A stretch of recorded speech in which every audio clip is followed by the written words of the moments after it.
در اسارت فرهنگ، ریشه‌یابی خلق و خو، آداب و عادات ما ایرانی‌ها، انتشارات صمدیه 1395، نویسنده و راوی طاهره شیخ الاسلام.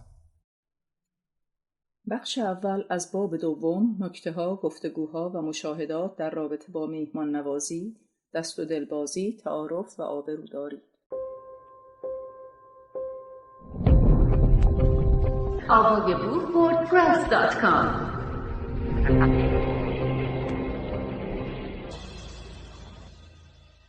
میهمان نوازی چیست؟ میهمان محترم کیست؟ و میزبان خوب چگونه میزبانی است؟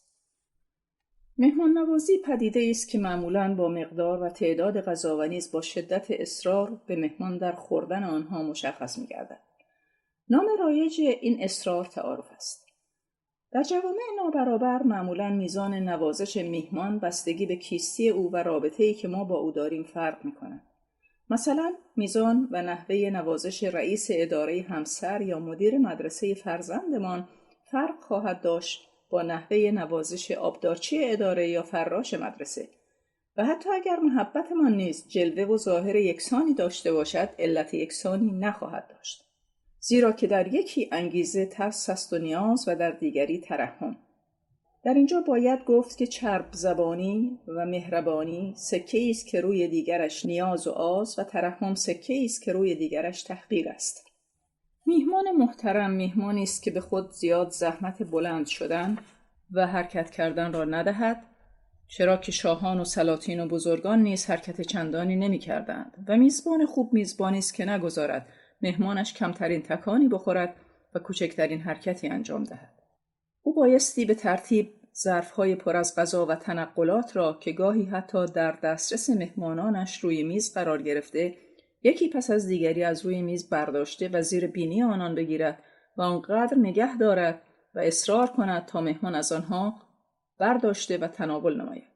همچنین پس از زحمت بسیار و تهیه بهترین انواع غذاها هم به وفور مرتباً از مهمانان به خاطر بد بودن کیفیت غذاها و کم بودن مقدار آنها عذرخواهی کند و در جواب چقدر زحمت کشیده اید و ببخشید زحمت دادیم مرتباً جمله کلیشه‌ای چه زحمتی کاری نکردم را تکرار کند. و هنگامی که مهمانان تصمیم به رفتن میگیرند، با وجود خستگی بسیار، با گفتن جمله معروف حالا تشریف دارید کجا به این زودی، بدون توجه به چشم قره‌های شوهر و گاه فرزندان سعی در منصرف کردن آنها کند، حتی اگر در دل آرزوی هرچه زودتر رفتن آنها را بنماید. و بعد از رفتن مهمانان روی مبل مانند جنازه بیفتد و بگوید آخیش راحت شدم. یک درد دل. یکی از خانم‌های هموطن مقیم سیدنی چنین برایم تعریف می‌کرد. پس از شرکت در یک مهمانی شام و مشاهده علاقه عده‌ای از افراد شرکت کننده به شعر و ادب، به جمع پیشنهاد کردم که در جهت جلوگیری از صرف وقت برای پخت و پز و پذیرایی، هر کس غذای ساده‌ای برای خود بیاورد تا بتوانیم هر 2 هفته یک بار در منزل یکی جمع شویم و وقت خود را به خواندن شعر و مقاله و گفتگو بر سر مسائل ادبی، اجتماعی و فرهنگی بگذرانیم. همگی از این پیشنهاد استقبال کردند. در نخستین گرد همایی با یک ساندویچ در کیفم در منزل یکی از آنها حضور یافتم. در هنگام صرف شام ناگهان مشاهده کردم که همه خانم‌ها پشت در آشپزخانه صف کشیدند تا به نوبت غذاهایی را که با خود آورده بودند گرم نمایند. هر کدام از آنها به اندازه 3 برابر تعداد افراد خانواده خود غذا به همراه داشتند. در آن شب میز شامی چیده شد که بسیار مفصل‌تر از قبل بود، با این تفاوت که در سر میز هر کس از غذای خود به دیگری تعارف می‌کرد و همه از غذاهای یکدیگر تعریف کرده و در جهت اثبات صداقت خود دستور تهیه آنها را از یکدیگر می‌گرفتند. وضع بدتر از قبل شد، چرا که این بار به جای یک میزبان و چند مهمان، چند میزبان و چند مهمان در اصرار و انکار و تعارف و نمایش شرکت داشتند. آبروی همگی در آن شب با شدت تمام حفظ شده بود، جز آبروی من که مدتها بود آبرو را در چیزهای دیگری یافته بودم. هرچه بیشتر تلاش کردم کمی از این تکلفات را بکاهم، کمتر موفق شدم و خانم‌های شرکت کننده نتوانستند نیاز به یادگیری را بر حفظ آبرو و کسب تحسین غالب کنند و به این ترتیب جمعی که من به تداوم آن امید زیادی بسته بودم متلاشی شد و مثل همیشه علی ماند و حوزش. استثناء و قاعده. اولی گفت نمیدانم این رسم دید و بازدید یا رفت و آمد از کجا بین ما مرسوم شده که تقریبا هیچ آمدی بدون رفت امکان ندارد و اگر کسی را 2 یا 3 بار پی در پی بخواهی دعوت کنی، گاهی تا آن را که خورده است پس ندهد دعوتت را نمیپذیرد. مسئله این است اگر من کسی را به منزلم دعوت کنم که از مصاحبتش لذت ببرم و از مجالستش دانش بیاندوزم، در این صورت او نباید خود را در قید جبران قرار داده و مرا به منزلش دعوت کند. آیا علتی نیست که برای ما کسب دانش و تجربه ارزشی کمتر از تناول غذا دارد، در حالی که غذا را همه جا میتوان یافت اما همدلی و دانش و تجربه را نمیتوان؟ دومی گفت شاید این دید و بازدید یا رفت و آمد از آنجا باب شده باشد که افراد در زیر فشار قراردادهای نانوشته اجتماعی مجبور به معاشرت با یکدیگر شده اند. مثلا 2 نفر در پی علاقه و تفاهم با یکدیگر ازدواج می‌کنند. این 2 نفر گاهی مجبورند با همه بستگان و فامیل یکدیگر نیز معاشرت کنند که احتمال دارد هیچ گونه تجانسی به لحاظ فکری یا اخلاقی یا سلیقه‌ای با هم نداشته و بنابراین از معاشرت با هم لذت و فایده‌ای نبرند. بنابراین هدف مجالست فقط خوردن می شود و در این صورت است که به ازای هر خوردنی یک بازخوراندنی لازم می آید و این در تکرار خیش قاعده‌ای می گردد که استثناء نمی پذیرد. مهمانی دادن با آرامش خیال. از دوستی پرسیدم تا که از مهمانی دادن انقدر عاجز بودی چگونه است که هر وقت به تو تلفن می کنم غیر هموطنان در منزلت مهمان هستند؟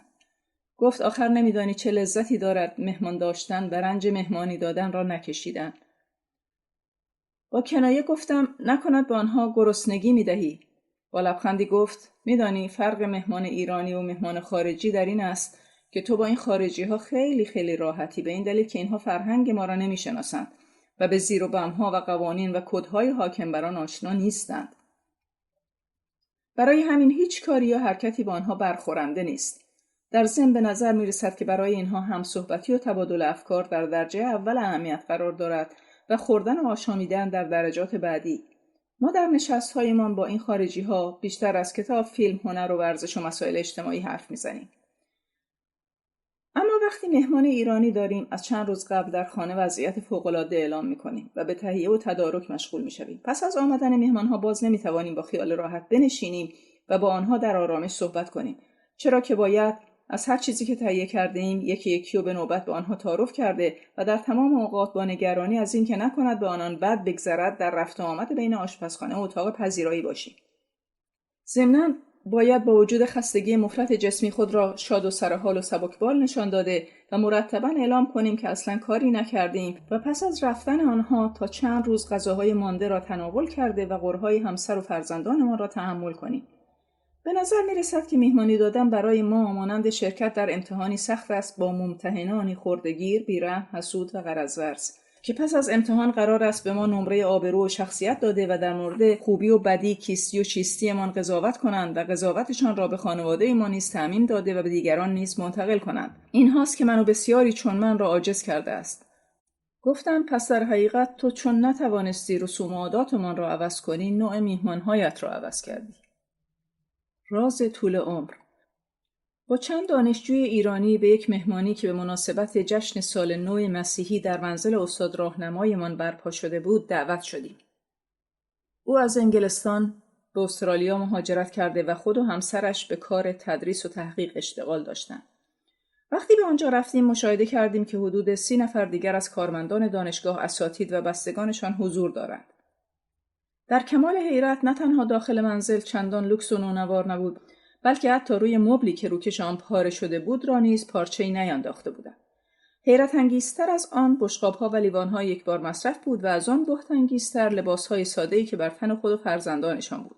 از آن عجیب‌تر این که مهمان‌ها نیز به جز ما همگی بلوز ساده و شلوار جین و کفش کتانی و حتی دمپایی به پا داشتند. هر کدام از مهمان‌ها نیز با خود نوشابه یا شکلات یا کیکی آورده بودند. هر کس از خود پذیرایی می‌کرد و کسی نگران کم یا زیاد خوردن دیگری نبود. در این مهمانی صمیمیت و آرامشی فوق‌العاده احساس می‌شد که کمتر تجربه آن را در زندگی داشتم. ماندن بیشتر در این کشور و مشاهده دقیق‌تر بر من معلوم نمود که این نوع مهمانی نه یک استثناء که تقریباً یک قاعده در بین افراد جامعه میباشد. این تجربه به من آموخت که راز عمر طولانی اینها تنها در گروه پیشرفت بهداشت و علم پزشکی نیست. اگر اینها نیز زحمت، اضطراب و فشارهای روانی را که ما برای میهمانی دادنهایمان تحمل می‌کردیم تحمل می‌کردند، عمرشان اینقدر طولانی نمی‌شد. سلامتی روح اگر اهمیتی بیش از سلامتی جسم نداشته باشد، بدون شک اهمیتی کمتر از آن ندارد. با استقبال از اضطراب‌های غیر ضروری و نگرانی‌های زائد آرامش را از خود و خانواده سلب نکرده و عمر خود را کوتاه نکنیم. پذیرایی، حال و پستو. همانطور که قبلا گفته شد، ما نه تنها تمیزترین مکانها را در منزل به میهمان اختصاص می‌دهیم، از شیکترین ظروف و بهترین مواد غذایی نیز هنگامی که مهمان داریم استفاده می‌کنیم. بهترین و زیباترین لباس‌هایمان را هم هنگامی که به مهمانی می‌رویم یا مهمان داریم بر تن می‌کنیم.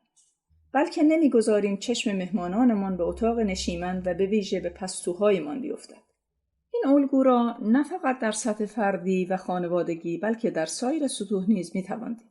برای مثال دیده می‌شود وقتی مقامی از پایتخت به شهرستانی می‌رود، مقامات آن شهرستان به تکاپو می‌افتند و همان نگرانی و وسواسی را از خود نشان می‌دهند که یک خانم خانه‌دار هنگامی که مهمان مهمی، مثلا رئیس اداره همسرش یا خواستگار ثروتمند دخترش به منزلشان می‌آید. کلی خرج ظواهر می‌شود تا مقامات از بسیاری از نابسامانی‌ها مطلع نشوند. هنگامی هم که مهمانان خارجی وارد کشور می‌شوند به همین نحو عمل می‌شود. یعنی از پلکان هواپیما تا تمامی خیابان‌های مسیر و تا محل اقامت آنان تغییر شکل یافته و به زیباترین وضع ممکن آراسته می‌شود. مناطق و آثاری را هم که با آنها نشان می‌دهند از بهترین‌های موجود در کشور است. برنامه میهمانان خارجی را نیز چنان تنظیم می‌کنند که هیچ یک از آنها موفق به دیدار مناطق پر ازدحام و نامرتب و آشفته، یعنی حال و پستوی مملکت نشود. همان گونه که می‌دانیم اینها همه به خصوصیت آبروداری و حفظ ظاهر در ما برمیگردد که یکی از علل اصلی آن ترس وافر از قضاوت دیگران در مورد ما بر مبنای ثروت و ظاهر ماست. این نوع قضاوت ناشی از بی‌عدالتی اجتماعی، یعنی عدم توزیع برابر امکانات در بین افراد جامعه است. زیرا در جامعه‌ای که همه مردم آن تقریباً به یک اندازه فقیرند، دیگر فقر خجالت‌آور نیست. و نیز در جامعه‌ای که همه مردم آن نسبتاً مرفه‌اند، دیگر ثروت افتخار و شرف و آبرو محسوب نمی‌شود. جالب اینجاست که این نابرابری در توزیع امکانات نه تنها به نابرابری افراد جامعه به لحاظ اقتصادی و فرهنگی می‌انجامد، اختلاف طبقاتی، بلکه حتی به نابرابری شهرها، تهران و شیراز در مقایسه با بندرلنگه و زابل، نابرابری محله‌های یک شهر، زعفرانیه و قیطریه در مقابل جوادیه و راهن، و بالاخره نابرابری اتاقهای داخل منزلمان، پذیرایی در مقابل پستو انجامیده است. به نظر می‌رسد شخصیت هر کدام از ما نیز تحت تاثیر همین نابرابری قرار گرفته باشد، چرا که هر یک از ما یک پذیرایی داریم و آن برخورد خوب و دلپذیرمان با دیگران است. یک حال داریم و آن مقداری از ذهن و فکر و احساسمان است که به خودی‌ها نشان می‌دهیم و یک پستو داریم آشفته و درهم که جز خودمان هیچ کس را به آنجا راهی نیست. چرا برای خودتان احترام قائل نیستید؟ نوجوانی که از زمان کودکی به استرالیا آمده بود و از آبرو و اهمیت آن در فرهنگ مادری خویش چندان اطلاعی نداشت، وقتی که دید والدینش فقط هنگامی که مهمان دارند شروع به مرتب و تمیز کردن خانه می‌کنند و وقتی مهمان دارند لباسهایشان را عوض می‌کنند و به سر و وضع خود می‌رسند و وقتی مهمان دارند از ظروف بهتر استفاده و غذاهای خوشمزه‌تری تهیه می‌بینند، از مادرش سوال کرد که چرا چنین می‌کنند و در جواب مادرش که گفت این کارها برای احترام گذاشتن به مهمانان است، با حالت تعجب پرسید: اگر مرتب بودن و تمیزی و استفاده از ظروف قشنگ و تهیه غذاهای خوب در فرهنگ شما نشانه احترام است، چرا برای خودتان احترام قائل نمی‌شوید؟ النظافة من الایمان. به یکی از رادیوهای ایرانی در سیدنی گوش می‌دادم. نزدیک عید بود و آگهی‌ها بیشتر در مورد برنامه‌های تفریحی به مناسبت فرارسیدن نوروز. گوینده رادیو در رابطه با مراسم چهارشنبه سوری که قرار بود هفته بعد در یکی از پارک‌های شهر سیدنی برگزار شود صحبت می‌کرد. او در فواصل مختلف برنامه خود از هموطنان درخواست می‌کرد که در تمیز نگاه داشتن پارکی که دولت ایالتی برای این منظور در اختیار ایرانیان قرار داده، کوشا باشند. گوینده رادیو در عین حال هشدار می‌داد که اگر امسال نیز مانند سالهای گذشته هموطنان نظافت پارک را رعایت نکنند، سال آینده در پارک دیگری در نقطه باز هم دورتری این مراسم برگزار خواهد شد. از قرار معلوم از چند سال پیش به دلیل رعایت نکردن نظافت شهرداری مناطق مربوطه اجازه برگزاری دوباره مراسم را نمیداده است. از هموطنی که به اتفاق او به این برنامه رادیویی گوش میدادیم پرسیدم چرا ما که در داخل خانه‌های خود نظافت و زیبایی را رعایت می‌کنیم اهمیتی به زیبایی و نظافت خارج از خانه خود نمی‌دهیم. گفت فکر می‌کنم این عادت بیشتر مخصوص جوامعی باشد که مردم دولت را جدای از خود می‌دانند و چون فضای غیر از محدوده خانه خود را متعلق به دولت می‌دانستند نه تنها در مراقبت از آن سعی نمی‌کردند بلکه ابایی از کثیف کردن آن نیز نداشتند و حتی با آسیب وارد آوردن به اموال عمومی مانند تلفن‌های همگانی یا صندلی‌های اتوبوس از دولتی که سیاست‌های آن را قبول نداشتند انتقام می‌گرفتند. این احساس به قدری قوی است که کمتر متوجه ضررهایی می‌شوند که از این راه به خود و دیگران می‌زنند. متاسفانه این ویژگی نیز مانند هر رفتار دیگر در تکرار به صورت عادت در می‌آید و مسائلی چون مسئله فقر را در کشورهای مهاجرپذیر به وجود می‌آورد. اما در کشورهای مدرن دولت مالیاتی را که از مردم می‌گیرد خرج زیباسازی خیابان‌ها، پارک‌ها و مراکز تفریحات عمومی و فراهم آوردن امکاناتی در جهت رفاه مردم می‌کند. و آنان نیز متقابلاً با پاکیزه نگه داشتن شهر خود و مراقبت از اموال عمومی به دولت در حفظ بودجه و به خود در بهره برداری از آنها کمک می‌کنند. طبیعتاً یک سازمان هر قدر هم وسیع باشد با تمام کارمندان و کارگرانش قادر نخواهد بود از پس نظافت شهری برآید که میلیون‌ها نفر بدون رعایت اصول بهداشت و نظافت عمومی در آن به زندگی مشغولند. لازم به ذکر است که رعایت نظافت نیز در این کشورها مانند رعایت ادب و تربیت و عدم تجاوز به حقوق دیگران پشتوانه قانونی دارد. خونگرمی، مهربانی و پدیده هموطن‌گریزی. گفتم نمیدانم چه سری است که ما ایرانی‌ها پس از مدتی زندگی در خارج از کشور تا متوجه می‌شویم که یک ایرانی دیگر در حول و حوش ماست. یا ساکت می‌شویم یا به زبان خارجی حرف می‌زنیم که او متوجه ایرانی بودن ما نشود. این عمل باعث شده که حتی بچه‌ها نیز هنگامی که در یک مکان عمومی از وجود یک ایرانی مطلع می‌شوند درست مثل اینکه موضوع مهمی را کشف کرده باشند به سوی والدینشان دویده و با هیجان التهاب آنها خبر می‌دهند و پس از آن بلافاصله همگی یا تاکتیک سکوت را پیشه می‌کنند یا از منطقه خطر دور می‌شوند. نمی‌دانم ریشه این وحشت در کجاست. گفت شاید در خونگرمی بیش از حدمان. به این دلیل که وقتی یک هموطن با ما سلام می‌کند ما به همان سلام رضایت نمی‌دهیم. هر دو طرف خود را مقید می‌دانیم که سوالاتی چون کجا زندگی می‌کنید، خوش می‌گذرد، چند تا بچه دارید، چگونه به خارج آمده‌اید و غیره از یکدیگر بنماییم. سوالاتی که نشانه مهربانی ما هستند، اما مسئله به همینجا ختم نمی‌شود. صمیمیت و خونگرمی همراه با دست و دلبازی و مهمان نوازیمان باعث می‌شود که هر یک خود را در قید دعوت دیگری به شام و نهار ببینیم. اصرار و انکار شروع می‌شود تا بالاخره یک جناح موفق می‌شود میزبانی اول را بر عهده بگیرد. رفت و آمد شروع می‌شود و پس از مدتی با هم دوستان جانجانی و یکدل می‌شویم.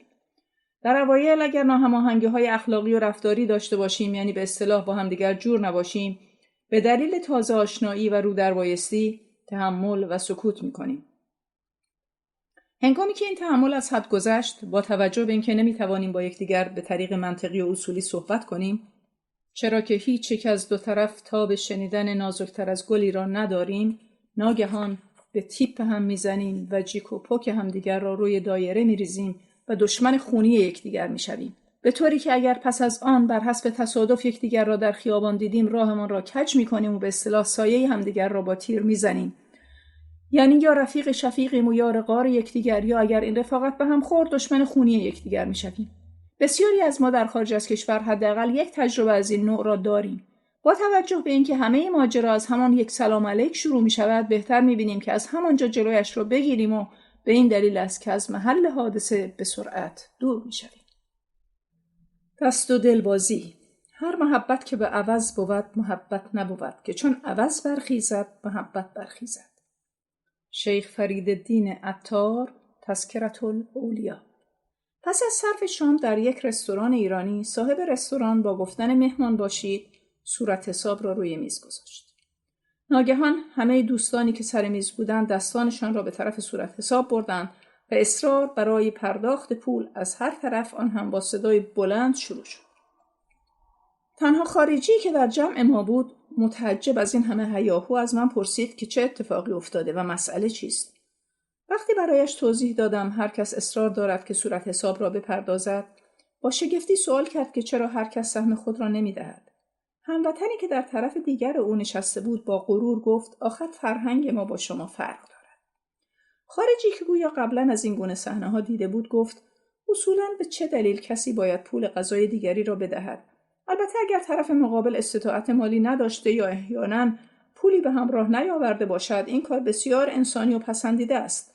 یا چنانچه اگر کسی دعوت رسمی از عده‌ای برای شام به عمل آورده وظیفه اوست که صورت حساب را بپردازد.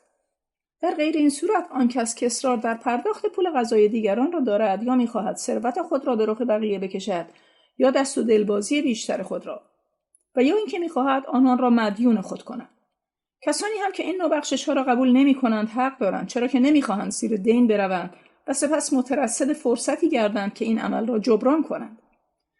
اصولاً اگر ما از با هم بودنمان لذت می‌بریم و همگی نیز استطاعت پرداخت پول غذای خود را داریم، چه دلیلی دارد که یکی پول دیگری را بدهد، آن هم با این همه اصرار و کشمکش؟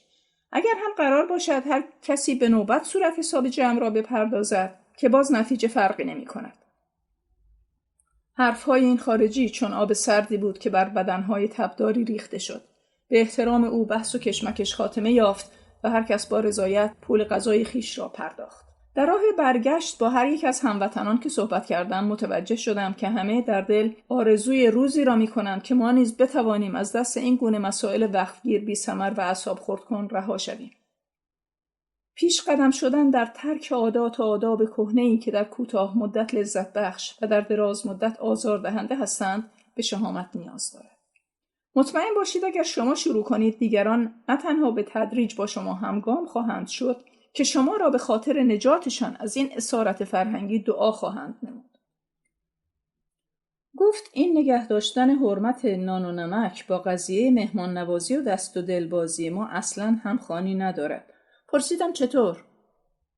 گفت مگر نه اینکه اگر در منزل کسی شام یا نهار بخوری و بعداً به خواست او پاسخ منفی بدهی یا انتقاد کوچکی از او بنمایی یا عقیده مخالف او ابراز داری به شکستن حرمت نان و نمک محکوم میشوی.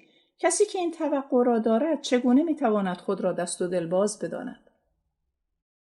عبارات و اصطلاحاتی چون دستم نمک ندارد یا در موقعی که چیزی را به کسی تعارف میکنیم و او از خوردن امتناع میکند میگوییم نترسید نمک ندارد، همه نشانه‌هایی از پدیده بده و بستان در میان ما هستند. بسیاری از توصیه‌های زیبای اخلاقی در فرهنگ و ادبیات ما طی زمان و بدون اینکه مردم خود متوجه باشند به شکلی بسیار ناخوشایند و حتی غیر اخلاقی درآمده‌اند. یکی از اینها توصیه به حفظ حرمت نان و نمک است.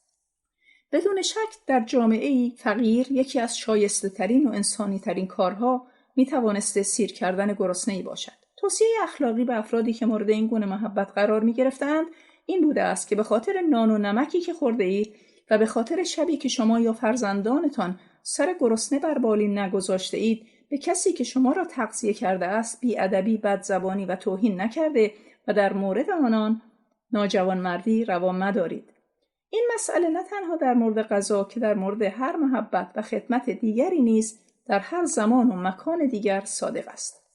متاسفانه این حرمت نیز گرفتار خصوصیت افراط در ما شده است. بدین معنی که علاوه بر تشکر و بازپس دادن شام یا نهاری که خورده ایم خود را موظف می‌بینیم که در مقابل خطا و ناروای شخص میزبان سکوت کرده و حتی با واگذاری حق دیگری به او حرمت نان و نمکی را که تناول کرده ایم حفظ کنیم. البته حفظ حرمت این چنین عده‌ای را بران می‌دارد که با دادن یک شام نهار یا پیشکش یک هدیه یا دادن رشوه دهان افراد را بسته و عقیده آنها را خریده و به اهداف خویش برسد. به نظر می‌رسد بسیاری دیگر از ویژگی‌های فرهنگی ما چون مراعات دوست و همسایه، حرمت فامیلی، احترام بزرگتر و حرمت موی سپید که ما به آنها افتخار می‌کنیم به نوعی دچار همین سرنوشت شدند. بدیهی است حفظ مبالغه‌آمیز همین حرمت هاست که به زیر پا گذاشتن عدالت منجر شده و مانعی در راه رسیدن به دموکراسی در جامعه ما وجود آوردند. نکته جالب توجه این که اگر کسی از ما به خاطر همسایه بودن یا دوست بودن یا به هر دلیل دیگری به ناحق دفاع کند، کار او را به مروت و مردانگی و نسبت داده و آن را از خصوصیات خوب ملی و فرهنگی خود تلقی می‌کنیم و با آن افتخار نیز می‌کنیم. اما اگر همین کارها برای اثبات دوستی به دیگری و در تضاد با منافع ما باشد، نامش را پستی، نادرستی و نامردی می‌گذاریم. امروزه بسیار دیده می‌شود کسانی که در ادارات و سازمان‌های دولتی و غیر دولتی می‌توانند کاری برای آشنایان و افراد فامیل خود درست کنند، به خاطر این عمل بر خود می‌بالند و هیچ عیبی در این کار نمی‌بینند. ولی وقتی همین عمل توسط افراد رده‌های بالاتر یا بسیار بالاتر صورت می‌گیرد، فریادشان به هوا بلند می‌شود که مملکت دارد نابود می‌شود. غافل از اینکه این یک خصوصیت همگانی است و آنها نیز در راستای حفظ حرمت نان و نمک و حق دوستی و فامیلی دست به انجام این کارها می‌زنند. اگر در معامله جانب انصاف را رعایت کنیم، یعنی خدمات و محبت‌ها را با عقیده یا زیر پا گذاشتن حقی تاخت نزنیم، قدم بسیار بزرگی در راه بهبود بخشیدن به روابط فردی و سالم سازی محیط اجتماعی خود برداشتیم. مهمان نوازی. جوان نسل دوم مهاجر از خواهرش پرسید چرا برای رفتن به خانه این خارجی ها باید از مدتها قبل با آنها قرار بگذاری و اصلا در فرهنگشان نیست که کسی سر زده در خانه آنها را بزند و اگر کسی بدون اطلاع قبلی برود معمولا او را به داخل منزلشان تعارف هم نمی کنند. اما در خانه ما روی هر کس باز است و قدم همه روی چشم مامان و بابای ماست. خواهر جواب داد برای اینکه اولا پدر و مادر ما برنامه مشخصی برای زندگی خود ندارند. در ثانی هر وقت در خانه تنهایند بحث و جدل می‌کنند و پس از آن هم سکوت کشنده‌ای بر خانه سایه می‌افکنند. در چنین شرایط ناخوشایندی هر ضربه‌ای به در خانه باعث شکستن این سکوت و ایجاد تغییر در جو سنگین حاکم بر خانه می‌شود. به خصوص که به خاطر حفظ آبروی خود رفتار آنها نیز با یکدیگر بهتر و محترمانه‌تر می‌شود و گاهی پس از رفتن میهمان یادشان می‌رود که با هم دعوا کرده بودند. هر کس در چنین شرایطی باشد، یعنی اوقاتش تلخ باشد، کاری نداشته باشد، حوصله‌اش هم سر رفته باشد، در خانه‌اش روی همه باز است. شاید این هم یکی از دلایل میهمان دوستی ما باشد. هموطنی که بیشتر عمرش را به مردم محروم افغانستان خدمت کرده بود، از میهمان نوازی شرقی ها صحبت می‌کرد. این شخص که دارای درجه دکترا در مردم شناسی بود، برای من تعریف کرد که روزی در افغانستان میهمان خانواده روستایی بود. صاحب خانه مرغ تخم‌گذاری را که تنها منبع تغذیه خانوادهشان بود سر می‌برد تا برای او غذایی آماده نماید. او این را با شکوه‌ترین و آخرین حد قابل تصور سخاوتمندی و مهمان‌نوازی شرقی می‌دانست. به او گفتم اگر از طرف بچه‌های این خانواده به قضیه نگاه کنید این را بی‌رحمانه‌ترین و ناجوانمردانه‌ترین کارها نمی‌بینید؟ تنها منبع غذایی یک خانواده قربانی خوش آمدن یک مهمان؟ راستی نمی‌دانم به این کار سخاوت باید نام داد یا جنایت. در اینجا این سوال را نیز می‌توان مطرح کرد. آیا اگر این میهمان یک روستایی مفلوک از ده پایین بود، باز مرغک بیچاره را برای او سر می‌بریدند؟ من چو گردد حریص‌تر شود انسان. گفت به یاد دارم وقتی بچه بودیم مادرمان میوه و شیرینی را از دسترس ما دور نگه می‌داشت و این کار را در جهت حفظ آبرو می‌کرد، چرا که می‌ترسید کسی سرزده به خانه ما بیاید و ما چیزی برای پذیرایی نداشته باشیم. به همین دلیل ما همیشه در حسرت خوردن یک شکم سیر از آنها بودیم. گاهی که فراموش می‌کرد آنها را از دسترسمان بردارد، ما علاوه بر این که در خوردن افراط می‌کردیم، جیب‌هایمان را نیز تا آنجا که جا داشت پر می‌کردیم. این عمل ما در کودکی دقیقاً واکنش همان محرومیت‌ها بود، یعنی حرص زیادی ما به خاطر منع شدن بیش از حد ما بود. اکنون که به این کشور آمده‌ام، تقریباً کنترلی در فروشگاه‌های بزرگ نیست و چشمی در هیچ کجا انسان را نمی‌پاید. گاهی همان احساس بر من غالب می‌شود و دلم می‌خواهد که از فروشگاه‌ها چیزهایی را بردارم یا بلیط اتوبوس را در دستگاه مخصوص باطل کننده آن داخل نکنم. گفتم طبیعی است وقتی در طول تاریخ چوب بالای سرمان بوده است، نتیجه این می‌شود که وقتی چوب نبود هر کاری را مجاز می‌دانیم و وقتی هر کاری را مجاز دانستیم نتیجه می‌گیریم که پس چوب باید بالای سرمان باشد. پرسید یعنی امید بیرون آمدن از این دایره باطل وجود ندارد؟ گفتم تصور میکنم این دایره بتواند از نقطه اعتماد کردن به کودکان در خانه و مدرسه و به مردم در جامعه شکسته شود.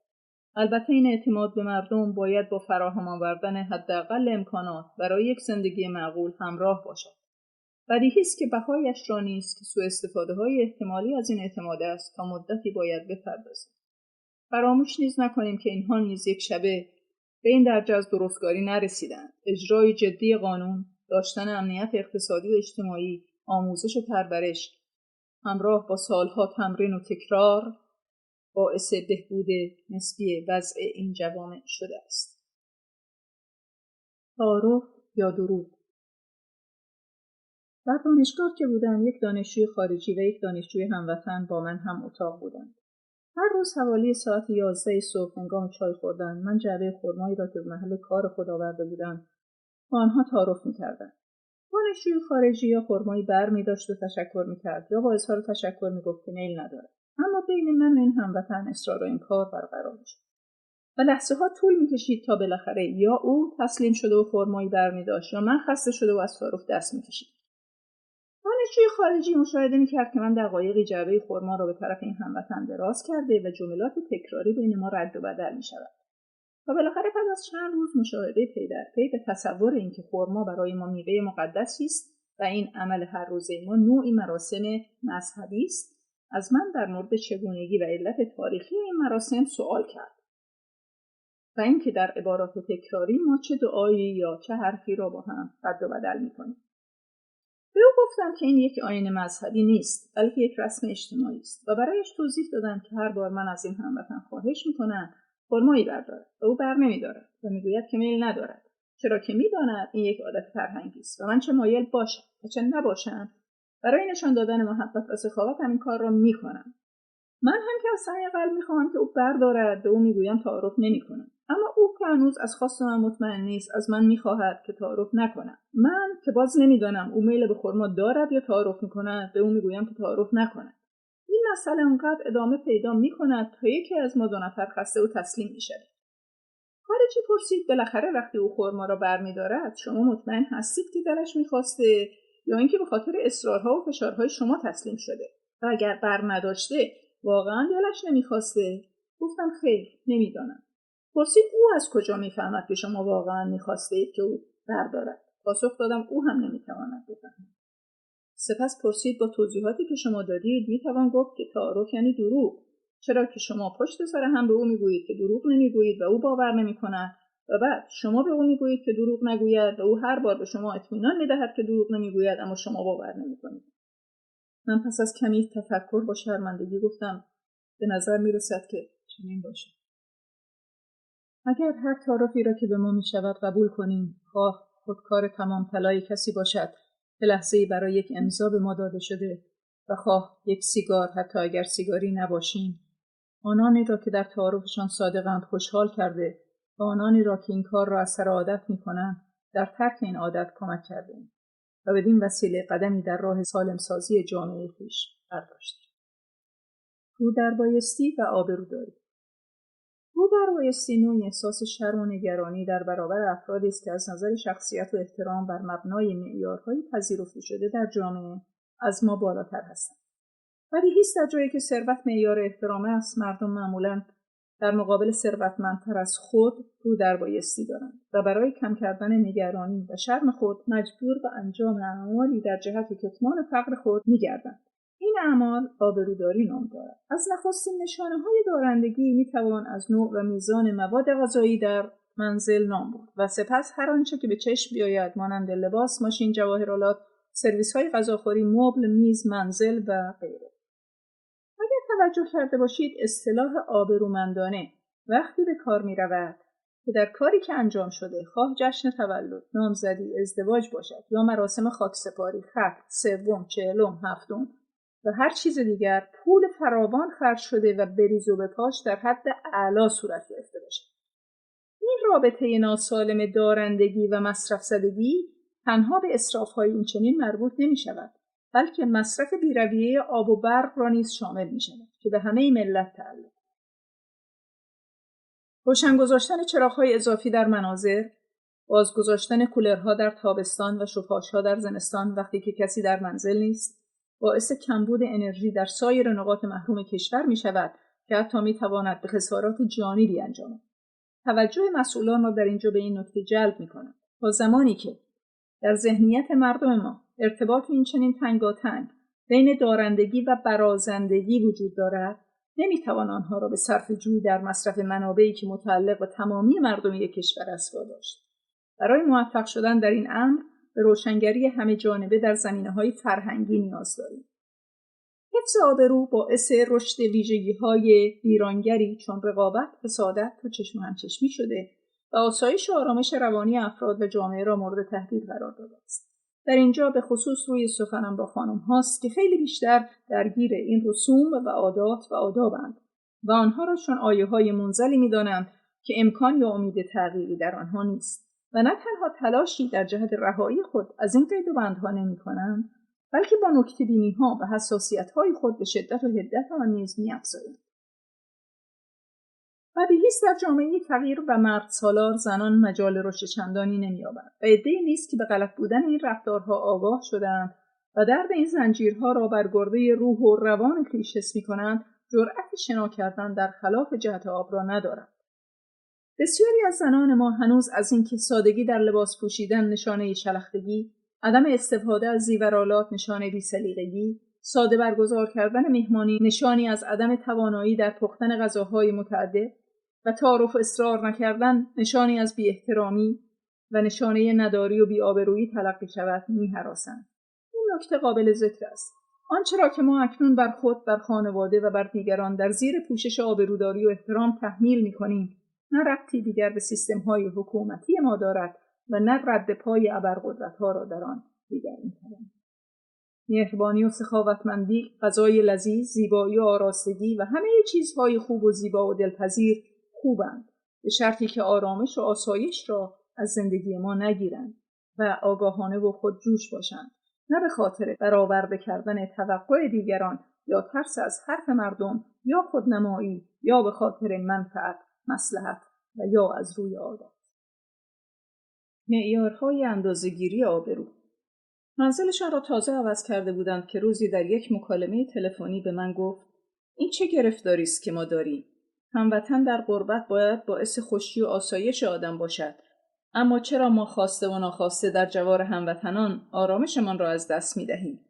سپس چنین گفت: در آپارتمان قبلی بالکن کوچکی داشتیم که به پارکی مشرف بود و من هر روز صبح گلیمی را در بالکن پهن می‌کردم و صبحانه‌ام را در آنجا می‌خوردم و پرندگان رنگارنگ و زیبایی با من هم غذا می‌شدند و از این کار لذت می‌بردم.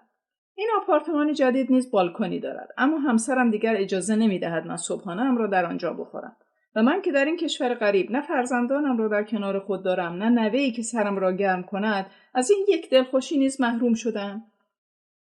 وقتی علت ممانعت خانمش را پرسیدم گفت یک ایرانی دیگر در فاصله ای نه چندان دور اما مشرف به بالکن ما زندگی می کند و خانمم می گوید اگر این کار را بکنی آنها ممکن است ببینند و آبرویمان برود.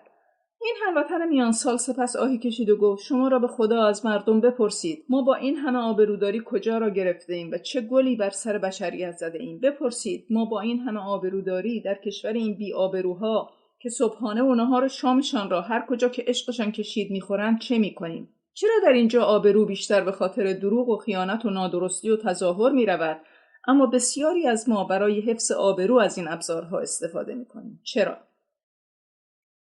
آبروداری همه جا همه وقت.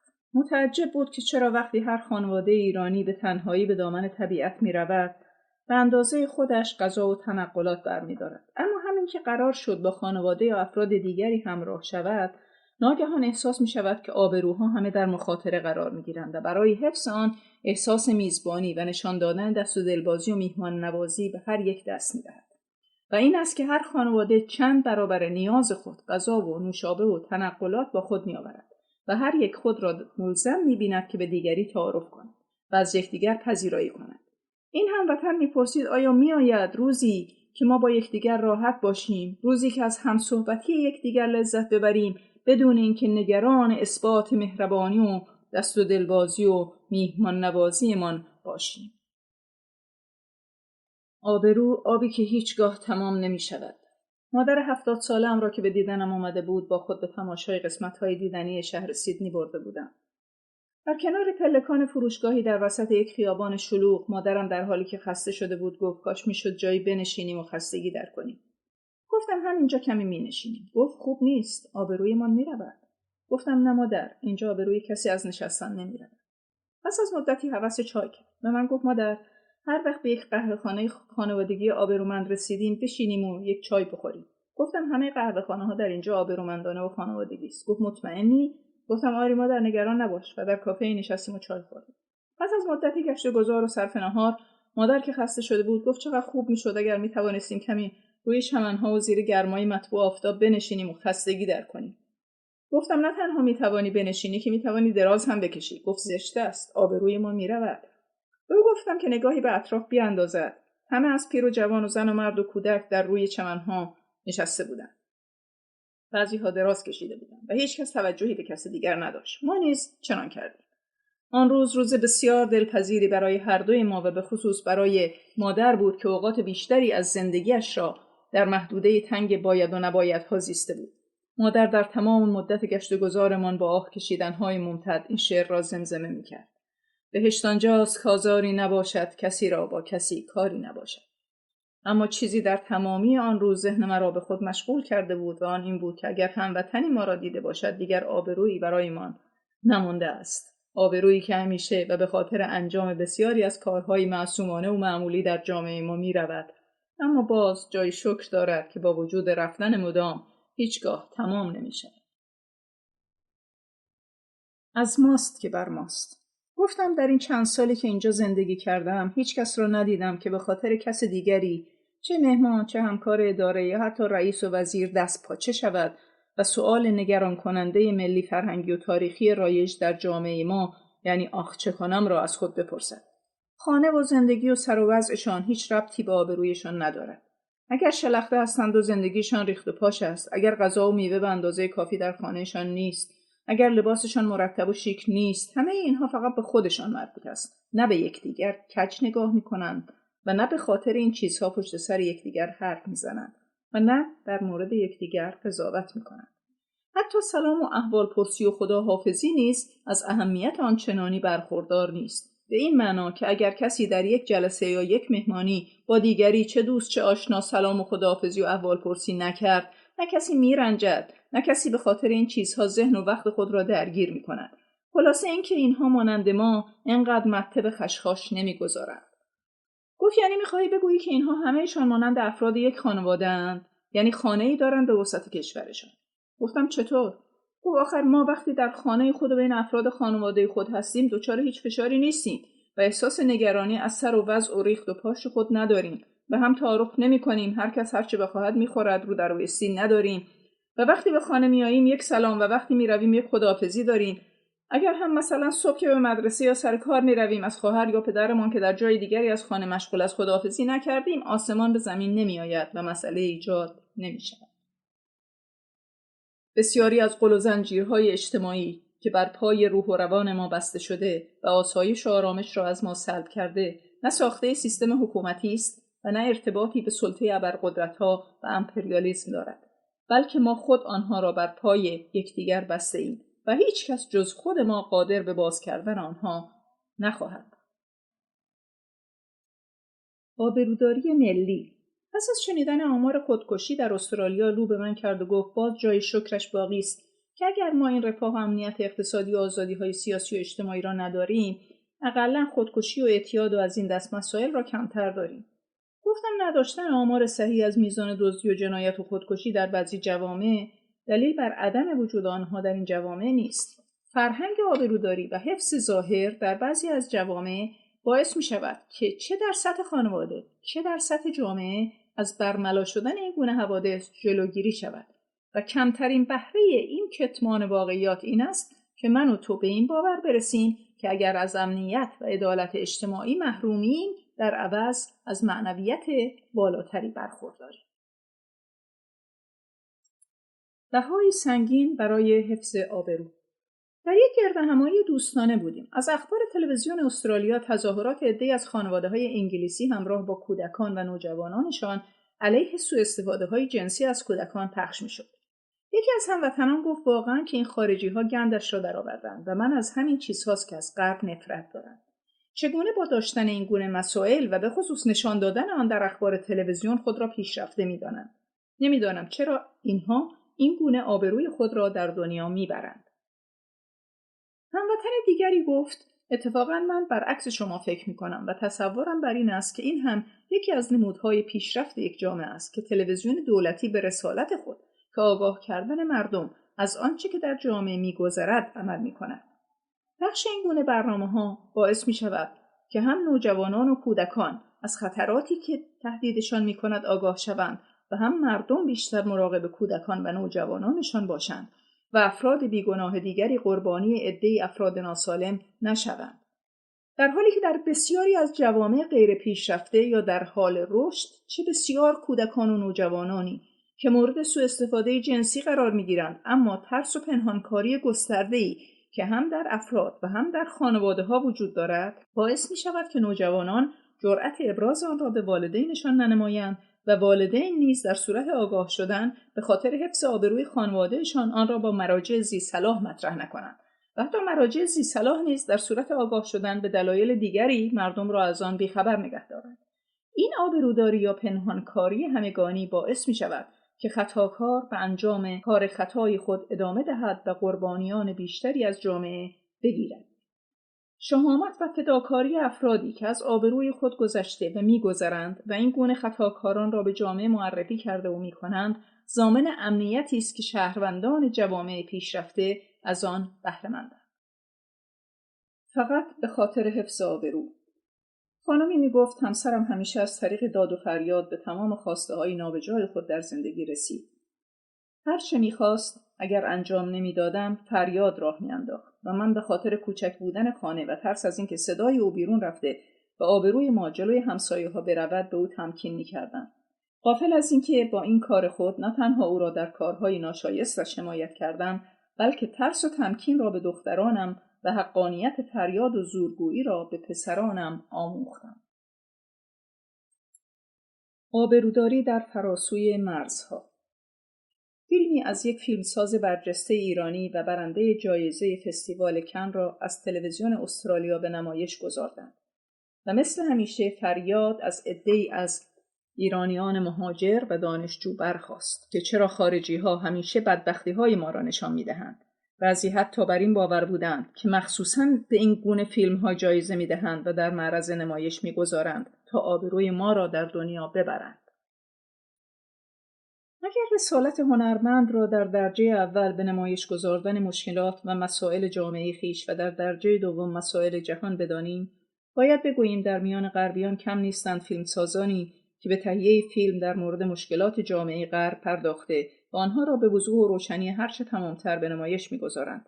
اما به نظر نمی‌رسد شهروندان این کشورها همچون ما نگران قضاوت جهانیان در مورد خویش باشند. نگرانی ما میتواند به این دلیل باشد که تصور میکنیم غربیان نیز مانند ما ثروت را معادل آبرو میدانند و با ویژگی تعمیم دادن مشابه آنچه که در میان ما شایع است، فقر و سبک زندگی در یک روستای عقب افتاده را مبنای قضاوتشان در مورد تمام ایرانیان از جمله شخص ما قرار میدهند. چنین است که دیده میشود فردای شب‌هایی که چنین فیلم‌هایی به نمایش گذارده شده است، هموطنان با توجه به چگونگی اندیشه و دریافتشان از چنین مسائلی کمیابیش نوعی احساس شرمساری در برابر همکاران خارجی خود پیدا می‌کنند. بدین ترتیب ما تا وقتی در وطن هستیم نگران آبروی خویش در برابر آشنایان بوده و هنگامی که به خارج از کشور مهاجرت می‌کنیم این پدیده ابعاد وسیع‌تری به خود می‌گیرد. بدین معنا که نه تنها در برابر آشنایان و دوستان هموطن، بلکه در برابر مهاجران دیگر کشورها و به خصوص شهروندان جامعه میزبان نیز نگران آبروی خود هستیم. در اینجا باید گفت هر جامعه‌ای از آبرو تعریف خاص خودش را دارد. مثلا در حالی که فقر برای ما باعث رفتن آبرو می شود، برای شهروندان جوامع غربی اعمالی همچون شکستن قانون یا تجاوز به حقوق دیگران باعث لکه‌دار شدن حیثیت می گردد.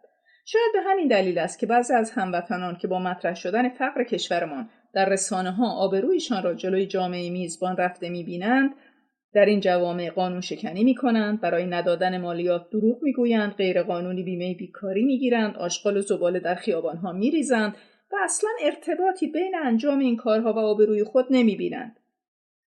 در مدت این 14 سالی که در استرالیا زندگی کردم، کمتر پیش آمده که برنامه‌های تفریحی چون کنسرت یا نمایش تئاترهای ایرانی که در آن عده کثیر از هموطنان حضور دارند، بدون درگیری و دخالت پلیس به پایان رسیده باشد. طبیعتاً این مسائل است که شأن ملتی را در نزد شهروندان دیگر کشورها پایین می‌آورد و نه نمایش روستایی با جاده‌های خاکی یا زندگی خانواده‌ای که فاقد یخچال، موبایل و تلویزیون است. یکی دیگر از دلایل این نوع برخوردها این است که معمولاً فیلم‌های این چنین که به مشکلات اقتصادی، سیاسی، اجتماعی و فرهنگی کشورهای متفاوت جهان می‌پردازد، از کانال خاصی پخش می‌شود که بینندگان آن بیشتر افراد روشنفکر و علاقه‌مند به این گونه مسائل هستند. بسیاری از هموطنان که معمولاً بینندگان کانال‌های تجاری تلویزیون هستند، فقط این فیلم‌ها را به خاطر ایرانی بودنش می‌بینند و سپس آنها را با فیلم‌های هالیوودی یا سریال‌هایی چون روزهای زندگی که زندگی طبقه مرفه آمریکا را نشان می‌دهد مقایسه می‌کنند و نتیجه می‌گیرند که اینها ثروت و رفاه و خوشی‌های خود و فقر و بدبختی‌های ما را نشان می‌دهند. دو هموطن در مورد یک فیلم ایرانی که در تلویزیون سراسری استرالیا به نمایش گذاشته شده بود صحبت می‌کردند. اولی گفت این فقر و فلاکتی که در این فیلم‌ها نشان داده می‌شود نتیجه‌ای جز این ندارد که اینها فکر کنند اکثر ما در چنین شرایطی زندگی می‌کنیم، در حالی که من به تازگی از ایران برگشتم و دیدم که هموطنان ما در داخل کشور خیلی لوکس‌تر و مدرن‌تر از این استرالیایی‌ها زندگی می‌کنند.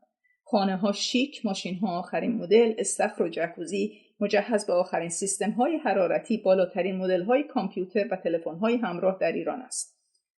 من پس از چند سال زندگی در استرالیا وقتی به وطن برگشتم از این همه تغییر و وجود این همه امکانات تکان خوردم. نمیدانم چرا فیلمسازان ما از این دگرگونی‌ها و پیشرفت‌ها فیلم نمی‌سازند تا ما هم بتوانیم سرمان را جلوی این خارجی‌ها بالا بگیریم و آبرویمان حفظ شود. دومی گفت اولا ما فقط مصرف کنندگان آن وسایل رفاهی هستیم. افتخار آنها نصیب سازندگان و سودش نصیب تولید کنندگان می شود. ثانیاً اینکه عده‌ای معدودی به قیمت فقر و بیچیزی عده‌ای کثیری از همه لوازم و امکانات رفاهی برخوردارند، نه تنها جای افتخار نیست، بلکه باعث شرمندگی است. همانطور که وجود تعداد کمی کشور ثروتمند در جهان در مقابل این همه کشورهای فقیر ننگ بزرگی برای جهان پیشرفته است. هموطنی میگفت در تمام مدتی که مشغول تماشای یک فیلم ایرانی در فستیوال فیلم سیدنی بودم، پشیمان از آمدن به سینما، آبروی وطنم و به تبع خودم را در خطر احساس میکردم. چرا که بیشتر صحنه‌ها جاده‌های خاکی بود و خانه‌های گلین و فقر. با آرزوی اینکه کسی از همکارانم بین تماشاگران نباشد، تصمیم گرفتم در زمان تنفس خود را در گوشه‌ای مخفی کنم. وقتی چراغ‌ها روشن شدند و مردم برای یک استراحت کوتاه به سالن دیگری رفتند، من پشت به جمعیت کرده خود را به تماشای پوسترها مشغول داشتم، اما کنجکاوی بر آنم داشت که استراق سم کرده و ببینم نظر آنها در مورد فیلم چیست. در کمال تعجب چشمان بسیاری را گریان دیدم و در حین اظهار نظرهایشان تحسین آنان را میشنیدم که از آن فیلم و سایر فیلم‌های ایرانی به عنوان بهترین فیلم‌های فستیوال یاد می‌کنند. حتی تعدادی می‌گفتند که ایران را با سینمای موفق آن شناخته‌اند. در راه برگشت به منزل نمی‌توانستم خودم را از این فکر برهانم که چرا در حالی که همه بینندگان به داستان فیلم، بازی بازیگران و پیام فیلم توجه داشتند، من به خاطر فقر و محرومیتی که در صحنه‌ها دیده میشد نگران رفتن آبرویمان بودم. به پاس محبت همسایه سالمند خارجیمان که در بعد به ورودمان به این کشور ما را از راهنمایی‌ها و محبت‌های خود محروم نگذاشته بود، جعبه پسته‌ای را که یکی از دوستان در فرودگاه همراهمان کرده بود به او هدیه کردم و او با خوشحالی و سپاس آن را پذیرفت. شکل جعبه پسته گرد بود و پسته‌های قرمز رنگ درشت خندان و بیرون زده از میان دو پوسته بسیار زیبا به صورت دایره‌وار از هر دو طرف جعبه مشاهده می‌شدند. فردای آن روز پیرمرد مرا به آپارتمان خیش فرا خواند و گفت که می‌خواهد پسته‌ها را با من تقسیم کند، چرا که از انصاف به دور می‌بیند آنها را تنها بخورد. و من که نمیدانستم قابلی ندارد به انگلیسی چه میشود، پیشنهاد او را پذیرفتم. هنگامی که وارد منزلش شدم، جعبه پسته را دست نخورده روی میز دیدم. وقتی آن را باز کرد و محتویات جعبه را در ظرفی ریخت، از خجالت به رنگ قرمز پسته ها درآمدم. آن پسته های درشت خندان فقط در دو روی جعبه و آن هم با چسب روی کاغذی به صورت دایره‌وار چسبانده شده بودند و وسط جعبه پر بود از پسته های کوچک و فاسد. این صحنه مرا بار دیگر به یاد اتاق‌های مهمانخانه، برخورد خوبمان با غریبه‌ها و به طور کلی ظاهرمان انداخت که بیشتر اوقات با باطنمان فرق بسیاری دارد و با خود اندیشیدم که فرهنگ ظاهر فریبی ما حتی بسته‌بندی پسته، کشک و زرشک ما را نیز از آسیب خود در امان نداشته است. بعدها وقتی فهمیدم این جماعت خاصیت تعمیم دادن ندارند و نادرستی و تقلبی که در بسته‌بندی پسته شده بود را به حساب نادرستی من نمیگذارند، خیالم کمی راحت شد. در جهت حفظ آبروی مملکت در برابر بیگانگان، قبلا درون هر چیز بسته‌بندی شده ای را که به خارج گسیل می‌دارید بازرسی کنید. آبروداری پس از مرگ. مادر سالمندی که فرزند دختری نداشت در سالهای آخر عمرش غصه این را می‌خورد که کسی در مرگش شیون و زجه و ناله سر نخواهد داد و از پسرهایش مصرانه می‌خواست که پس از فوتش برایش درست و حسابی گریه کنند تا آبرویش حفظ شود. لازم به ذکر است که پاورقی‌ها به دلیل وقفه‌ای که در خواندن نوشتارها به وجود می‌آوردند از فایل‌های صوتی حذف شدند. از آنجا که این پاورقی‌ها حاوی نکات جالب و همچنین توضیحاتی در جهت رفع سوء تفاهم‌های احتمالی خوانندگان میباشد، از علاقه‌مندان تقاضا می‌شود به نسخه چاپی کتاب و یا فایل‌های نوشتاری آن که به صورت PDF در کانال تلگرامی در اسارت فرهنگ قرار داده شده اند رجوع نمایند. در اسارت فرهنگ، ریشه‌یابی خلق و خو و آداب و عادات ما ایرانی‌ها، انتشارات صمدیه 1395، نویسنده و راوی طاهره شیخ الاسلام. قسمت دهم، بخش دوم از باب دوم، نکته‌ها، گفتگوها و مشاهدات در رابطه با آداب و رسوم شکل گرفته در فقر و نابرابری و عوارض مخرب آن بر زندگی امروزه ما. صفحات 205 تا 225. تا از عادت پرستی به در نیایی و دست به نداری، حقیقت ورز نشوی و عادت عظیم کمینگاهی است شیطان را و کم آدمی را بینی در وجود که از شیاطین عادت زخمی 2 زخم و 10 زخم و 1000 زخم ندارد. عین القضات همدانی. فرار به خاطر آداب و رسوم. پس از چند سال دوری از وطن، برای یک تعطیلی 3 ماهه همراه با خانواده‌اش به ایران رفته بود، با این امید که تجدید دیداری با خویشان و دوستان و همچنین خیابان‌های آشنا، کوچه‌های مأنوس و خانه و کاشانه‌ای که سرشار از خاطره رها کرده بود بنماید. هنوز 1 ماه از مسافرتش نگذشته بود که او را در یکی از خیابان‌های سیدنی دیدم. به او گفتم زود برگشتی، خوش گذشت؟ گفت نه چندان. وقتی علت را جویا شدم چنین گفت: با پول خوبی به ایران رفته بودیم، آنقدر که بتوانیم در یک هتل خوب اقامت کنیم. بدین ترتیب هم بچه‌هایم که به زندگی تقریبا راحتی خو گرفته بودند احساس آسایش بیشتری می‌کردند و هم مزاحم بقیه فامیل نبودیم، به خصوص که هیچ یک از آنها وقت و فضای کافی برای پذیرش ما نداشتند. از فرودگاه به منزل برادر بزرگترم رفتیم و شب اول را در آنجا ماندیم. صبح روز بعد اجازه خواستیم که به هتلی در نزدیکی منزلشان نقل مکان کنیم. باور نمی‌کنی، درست مانند اینکه به مقدسات تمام فامیل توهین شده باشد، همگی به من حمله ور شدند که مگر تو کس و کار نداری؟ مگر ما مرده ایم که تو به هتل بروی؟ هرچه من اصرار کردم مؤثر نیفتاد. هرچه خواستم قانعشان کنم که اینطوری هم شما راحت ترید و هم من و خانم و بچه‌ها. نه تنها به خرجشان نرفت که مرا به غرب زدگی و پشت پا زدن به فرهنگمان متهم کردند. برادرم میگفت تازه به فرض اینکه ما بگذاریم که شما در هتل اقامت کنید، جواب همسایه و دوست آشنا را چه بدهیم؟ آنها فکر میکنن ما کاری کرده ایم یا چیزی گفته ایم که به شما برخورده و قهر کرده اید. خلاصه ما تسلیم شدیم. نبودن فضای کافی و نداشتن اختیار در برنامه ریزی برای خودمان از یک سو و ناراحتی فرزندان آنها که مجبور شده بودند به صورت فشرده در یک اتاق زندگی کنند، احساس بدی در من و همسرم به وجود آورده بود. بدتر از آن نق زدن‌ها و اظهار ناراحتی بچه‌های ما بود. در اثر این فشارها بین من و خانم هم مرتب شکراب می‌شد. بهتر دیدم تا زندگیم به خاطر این نوازش‌ها و مهربانی‌های عادتی به هم نخورده دمم را روی کولم بگذارم و برگردم. سپس آهی کشید و گفت: به نظر می‌رسد در جوامع غیر دموکراتیک حتی مهربانی‌ها نیز تحمیدی است. محتمل است که این پدیده ریشه در فقر عمومی جامعه ما داشته باشد.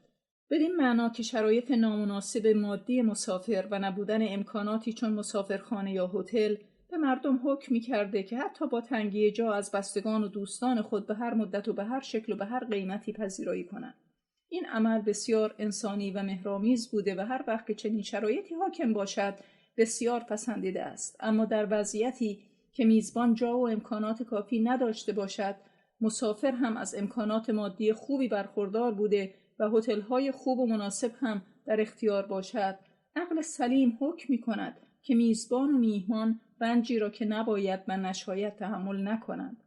اما از آنجا که این کار زمانی نشانی از مهمان نوازی و محبت ما و بخشی از آداب فرهنگی ما را تشکیل می‌داده، امروزه نیز به انجام آن مبادرت می‌ورزیم، بدون تفکر در مورد علت اصلی آن و بدون توجه به اینکه این عمل چه فشاری بر میزبان و مهمتر از آن بر مهمان که هدف رفاه اوست وارد می‌کند. شاید بتوان گفت آنچه ما را بر این کار وامی دارد ترس از قضاوت دیگران در مورد ماست و در حقیقت در این مهمان نوازی به آنچه که نمی‌اندیشیم تنها مهمان است و بس. تنها خاطره‌ای که با خود برد. پس از بازگشت برادرش به کانادا بود که او را دیدم. پس از سالها دوری به مدت 2 هفته به سیدنی آمده بود تا دیداری تازه کنند. بدون اینکه از او سوالی کرده باشم پرسید: به نظر تو درک این مسئله که وقتی شرایط تغییر می کند بعضی از رسوم ما باید تغییر کند احتیاج به نبوغ فراوان دارد؟ سپس بدون اینکه فرصت جوابی به من بدهد با دلگیری تمام چنین ادامه داد: از روز ورود برادرم هموطنانی که با ما آشنایی داشتند یکی یکی و گاه دوتا همراه خانواده‌هایشان به دیدنش آمدند و تا دیر وقت ماندند. حتی نگذاشتند مسافر ما خستگی این سفر بسیار طولانی را از تن به در کند. اما ماجرا به این دیدنها ختم نشد. پس از آن هر کدام ما را به اصرار و التماس به نهار و شام دعوت کردند و تا ما قبول نمی کردیم دست بر نمی داشتند. 2 هفته این چنین گذشت. برادرم که مجرد بود و مدتها جدای از هموطنان زندگی کرده و آداب و رسوم ما را تا حدودی به فراموشی سپرده بود، از این وضعیت گیج شده بود و مرتب می‌پرسید اینها که مرا ندیدند و نمی‌شناسند برای چه می‌آیند مرا ببینند؟ چه چیزی در من برای اینها دیدنی است؟ در کانادا مردم به دیدن یک آدم مریخی هم این همه مشتاق نیستند که این هموطنان به دیدن من. ما به او جواب میدادیم به خاطر احترام به ما به دیدار تو میآیند. او میگفت احترام به شما چه ربطی به دیدن من دارد و ما نمیدانستیم چه جواب بدهیم. میگفت با آنها بگویید که کار دارید و ما به او میگفتیم امکان ندارد، بدشان میآید، رویمان نمیشود. او میپرسید چرا امکان ندارد؟ چرا باید بدشان بیاید؟ چرا رویتان نمیشود؟ چرا شما از اینکه آنها بدشان بیاید میهراسید؟ چرا میخواهید همه از شما خوششان بیاید؟ خلاصه اینکه به برکت این رسوم نتوانستیم آنطور که می‌خواستیم از همجواری یکدیگر لذت ببریم و مناطق و جاهای دیدنی این شهر را که چند ماه هم کفاف دیدن آنها را نمی‌کند به او نشان دهیم. هنگام خداحافظی کاملا آزرده خاطر به نظر می‌رسید و فکر می‌کنم تنها خاطره‌ای که از اینجا با خود برد خوردن مکرر خورشت قرمه سبزی و زرشک پلو با مرغ در خانه عده‌ای ناآشنا بود. وجود این رسم را نیز میتوان در فقر جامعه و در معنای جستجو کرد که ما از این رسوم داریم. توضیح این که در جوامع ابتدایی و فقیر معاشرت ارزانترین سرگرمی خانواده ها بوده و هست. کوچک و کم جمعیت بودن شهرها، نبود وسایل سرگرم کننده‌ای چون تلویزیون، سینما، تئاتر و گردشگاه‌ها، همچنین نداشتن مشغله‌های سرگرم کننده باعث می‌شود که مردم از هر بهانه‌ای برای پر کردن اوقات خالی زندگیشان استفاده نمایند. اگر این بهانه آمدن یک مسافر باشد، همه به دیدار او می‌روند و میزبان و مسافر را به نوبت به منزل خویش دعوت می‌کنند. این دعوت‌ها 2 خاصیت دارد. یکی این که یک روز یا شب دیگر آنها را پر می‌نماید و دیگر این که فشاری را که روی دوش میزبان که مجبور به آبروداری یعنی تهیه صبحانه، نهار و شام آبرومندانه است را حداقل برای یک روز برمی‌دارد. متاسفانه این کارها در تکرار خود به صورت رسم و آداب اجتماعی در آمده به گونه‌ای که همگان انجام آنها را همچون اوامر الهی بر خود واجب می‌شمارند. انجام این رسوم در شرایط نامناسب نه تنها لذتی در بر ندارد بلکه باعث اتلاف وقت و انرژی و دلگیری برای هر سه طرف قضیه یعنی میزبان، مسافر و دیدار کننده می‌گردد. از طرف دیگر چون به دیدار مسافر رفتن و دعوت کردن احترام و علاقه به میزبان و مهمانش قلمداد شده است، اکثریت افراد برای نشان دادن احترام و علاقه خود و علیرغم بیمیلی باطنیشان به انجام آن مبادرت می‌ورزند. احترام قلمداد شدن این اعمال طبیعتاً باعث می شود که عدم انجام آنها توهین تلقی شده و به تکدر خاطر میزبان و مهمان بیانجامد. در اینجا باز ملاحظه می کنیم که در یک دایره بسته اسیر شده ایم. همان گونه که قبلا نیز اشاره شد، وقتی انجام بعضی اعمال و گفته ها در فرهنگ یک ملت معانی خاصی یافتند و در ذهن و ضمیر آن مردم نقش بستند، تغییر آنها به راحتی امکان پذیر نیست مگر با آگاهی از علت تاریخی و اجتماعی آن اعمال و خواست درونی در کنار گذاشتن آنها توسط افرادی که درد زنجیرهای این قیود را بر گرده خیش بیشتر احساس می‌کنند. قسمت بزرگی از این حرکت که می‌توان آن را نوعی رستاخیز فرهنگی نامید، به دوش زنان آگاه و مبارز جامعه ماست. بیشتر آداب در شرایط خاص برای رفاه و آسایش انسان به وجود آمدند. اگر می‌بینید اجرای رسوم و به جا آوردن آدابی برای شما و دیگران ایجاد زحمت و نارضایی خاطر می‌کند، بدانید که تاریخ مصرف آن گذشته است. عزاداری یا آبروداری. پرسید راستی این رسم شام دادن به عده‌ای سیر به بهانه بزرگداشت شخصی که درگذشته است چه صیغه‌ای است و چرا این رسوم و عادات حتی در غربت دست از سر ما بر نمی‌دارد؟ مولانا بی جهت نگفته است هر که او بنهاد ناخوش سنتی سوی او نفرین رود هر ساعتی. گفتم چه شده؟ گفت به تسلای هموطنی رفته بودم که عزیزی را در این دیار غربت از دست داده بود. دلم خیلی برایش سوخت وقتی که دیدم غم فقدان عزیزش تحت تأثیر نگرانی او برای برگزاری یک مراسم آبرومندانه قرار گرفته است.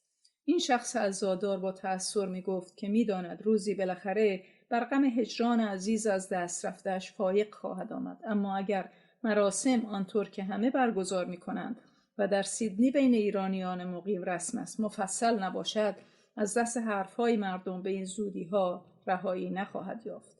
تأسف بیشترش از این بود که مردم میزان علاقه بازماندگان به متوفا را در باشکوه بودن این مراسم می‌دانند و باشکوه از نظر آنان یعنی تعداد بیشتر مدعوین و میزان بیشتر اغذیه و اطعمه. و بعد با اشکی در چشم گفت لعنت به این سنت‌های دست و پاگیر. به نظر می رسد که این رسم نیز مانند بیشتر رسوم ما دلایلی انسانی و منطقی داشته، اما اکنون از محتوا خالی و فقط فرمی از آن به جا مانده و به قید و بندهای دست و پاگیر اجتماعی تغییر یافته است. با احتمال زیاد مرگ یک فرد بهانه‌ای بوده است برای خانواده‌های مرفه یا نسبتاً مرفه که مساکین را اطعام نمایند و به خصوص که بسیاری نیز بر این اعتقاد بوده و هستند که دعای خیر افراد اطعام شده از گناهان متوفا کم کرده و در عذاب آخرت او تخفیف می‌دهد. این باور شاید حتی باعث این می‌شده که خانواده‌ها پولی را برای این کار قرض کنند و عده‌ای مستمندتر از خویش را اطعام نمایند. اکنون در بسیاری از موارد شاهدیم که این مراسم نه دیگر با اطعام مساکین در ارتباط است و نه شاید کسی به دعای خیری در جهت کم کردن گناهان متوفا چندان اعتقادی داشته باشد. امروزه این کارها در جهت حفظ آبرو یعنی ترس از قضاوت مردم انجام می شود. به همین دلیل هم هست که اگر کسی نخواهد یا نتواند چنین مراسمی را برگزار نماید، خود را مجبور می بیند که به راست یا دروغ از طریق رسانه‌های گروهی چون رادیوهای فارسی زبان و مطبوعات ایرانی به اطلاع هموطنان برساند که هزینه برگزاری مراسم را صرف امور خیریه کرده است. عشق یا اجبار. برای دیدن دختر و نوه‌هایش به استرالیا آمده بود. روزی او را در خیابان دیدم. با دلگیری بسیار گفت: لعنت به این آداب و رسوم ما. از موقعی که پایم به خاک این کشور رسیده، در فروشگاه‌ها در به در خرید سوغات برای بازگشت هستم. هر شب وقتی نیمه‌های شب یادم می‌آید که کسانی را از لیست جا انداختم، از رخت خواب بلند می‌شوم، اسم آنها را به لیست اضافه می‌کنم و تازه پس از این همه دوندگی و خرج و نگرانی رد کردن آنها از گمرک، معلوم نیست که خوششان بیاید یا خیر. اگر نبری 1000 حرف است، اگر ببری 1000 گرفتاری. داستان این مادر بزرگ داستان تازه‌ای نیست. در مدت اقامت هم در غرب هموطنان بسیاری را دیدم که هر چند گاه یک بار برای دیدار اقوام خیش به وطن می‌روند و خوشی دیدار دوستان و فامیل را دلهره و نگرانی خرید سوغات تحت تأثیر قرار می‌دهد. این عزیزان از چند ماه مانده به رفتن مترصد یافتن فروشگاه‌هایی می‌شوند که قیمت اجناس خود را پایین آورده‌اند. این مسئله که میزان آبرو و همچنین میزان علاقه در جامعه ما با قیمت هدیه اندازه‌گیری می‌شود، به مشکلات این رسم می‌افزاید. چمدان‌ها را با زحمت و مرارت پر می‌کنند و با 1000 دلهره از گمرک رد می‌نمایند. در کشور نیز در بسیاری از اوقات به دیدار مسافر می‌آیند، نه از روی عشق و دلتنگی که رسم است و نمی‌شود نرفت، و هدیه‌ای برای او می‌برند نه از روی مهر که رسم است و نمی‌شود نبرد، و از مسافر و میزبانش دعوت به شام و نهار می‌کنند، نه با طیب خاطر که رسم است و نمی‌شود نکرد، و دوباره چمدان‌ها از هدیه‌های دریافتی پر شده و به این طرف مرز برمیگردد. صرف نظر از گله‌ها و دلخوری‌ها از کم یا زیاد بودن یا نامناسب بودن هدایا، بسیاری از کالاهای برده و آورده شده به دور ریخته می‌شود. در نتیجه کسانی که از دنبال روی ما از این آداب و رسوم بهره میبرند فقط مغازه‌داران این طرف و آن طرف مرز هستند و بس. مراسم حیرت انگیز. پدر بزرگشان مدت‌ها بود که بیمار و زمینگیر شده بود. آخرین باری که او را در ایران ملاقات کردم دریافتم که چرا نام دیگر قبرستان را آرامگاه گذاشتند، که مرگ به راستی آرامشی بود در مقابل آن همه درد. بالاخره دار فانی را وداع گفت و نوه او با همسر و فرزندانشان، یعنی نبیره‌های مرحوم که در استرالیا بودند و اصلا او را ندیده بودند، مراسمی در عزایش برپا کردند که رسم بود و اگر به جا نمی آوردند به 1001 خصلت ضد انسانی متهم می شدند. ما نیز به تسلیت گویی رفتیم که رسم بود و اگر نمی رفتیم به همان قضاوت بیرحمانه گرفتار می آمدیم. طبق معمول چای بود و خرما و حلوا و لباس‌های سیاه بر تن و آوای قرآن. در تمام مدتی که در آنجا حضور داشتیم با توجه به صمیمیتی که بین ما و صاحب عزا بود، مثل همیشه میگفتیم و میخندیدیم، اما همین که زنگ در به صدا در می آمد، قیافه صاحبان عزا در هم می رفت و پس از باز کردن در اگر طرف هموطنی غیر صمیمی بود، چای و خرما در سکوتی ساختگی و غم‌انگیز به او تعارف می شد و اگر خودی بود با ما در گفتگو و خنده شریک. اما در هر حال تسلیتی گفته می شد، یعنی که ما به تسلی آمده ایم.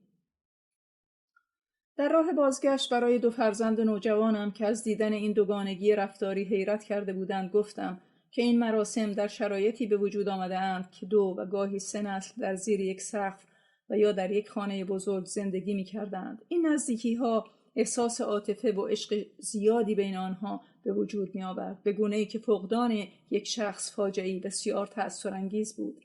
در چنین وضعیت و شرایطی وجود افراد فامیل، دوستان و آشنایان و همسایگان و اظهار همدردی آنان در تخفیف تأثیر بازماندگان بسیار مؤثر بود.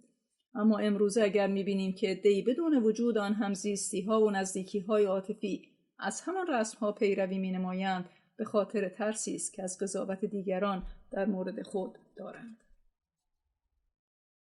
فردای آن روز برای خرید نان به یکی از فروشگاه‌های مواد غذایی که صاحب آن از اهالی ترکیه بود رفتم. در فروشگاه بسته و اعلامیه‌ای روی شیشه نصب شده بود. برای آگاهی از چند و چون قضیه جلوتر رفتم تا بدانم اطلاعیه در چه موردی است، که چشمم به داخل فروشگاه افتاد. صاحب فروشگاه به اتفاق اعضای خانواده‌اش که همگی با هم کار فروشگاه را سر و سامان می‌دادند دور یک میز نشسته و به خنده و گفتگو مشغول بودند. در اطلاعیه روی شیشه نوشته شده بود فروشگاه به علت درگذشت پدر صاحب فروشگاه و به خاطر مراسم عزاداری به مدت 3 روز تعطیل است. این اطلاعیه و آن صحنه نشانگر این واقعیت بود که ما ایرانی‌ها تنها ملتی نیستیم که از فشارهای اجتماعی رنج میبریم و تنها ما نیستیم که زندگی خود را تباه قضاوت جامعه و دیگران می‌کنیم و تنها ما نیستیم که شهامت گسستن این زنجیرها و رهایی از آنها را نداریم.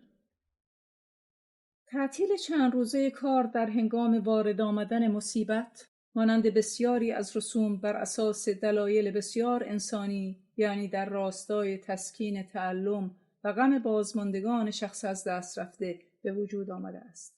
بدین معنا که وقتی عزیزی از دست می رود، غم و اندوه حاصل از این حادثه چنان روح و روان افراد نزدیک او را می آزارد که توان انجام کارهای طبیعی و روزمره را از آنان سلب می کند.